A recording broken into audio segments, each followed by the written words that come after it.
My name is Joan Morton. I'm a woman who sells fish at the market.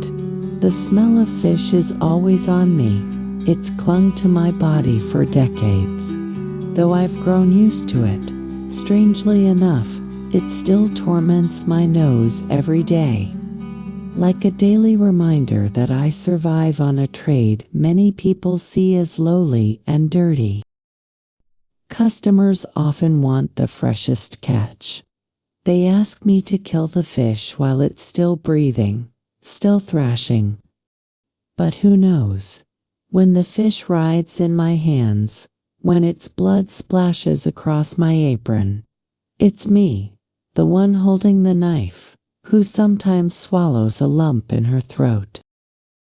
Still, without those customers, those people who want fresh fish, how else could I survive? How else could I feed my 3 children? I have 3 little ones. They grew up with the fish smell clinging to me, and none of them liked it. There were days when I came home early from the market, eager to see their faces, just to say, "Mom's home." But they'd hesitate. One wrinkled their nose, another avoided me quietly, and one would say, "Mom, take a shower first." Sometimes we'd run into each other on the street, right when they were with their friends. They'd glance at me, then quickly look away, pretending not to know me. I noticed it. I knew what they were thinking, but I didn't blame them, because I was once a child, just like them. I once wished I'd been born into a wealthy family. I used to envy kids who wore clean, fragrant clothes. What separates me from them now is just time and life experience. Life taught me this. If you can survive, if you can care for those you love, then you've already done something worthwhile. I've seen stories on TV about brave kids who proudly talk about their parents working as janitors or street sweepers. And yes, my heart ached too. But I also know this. Television only shows a moment, a single, shining clip. What it doesn't show are the long, silent days behind that pride. Who sees the struggles those families face?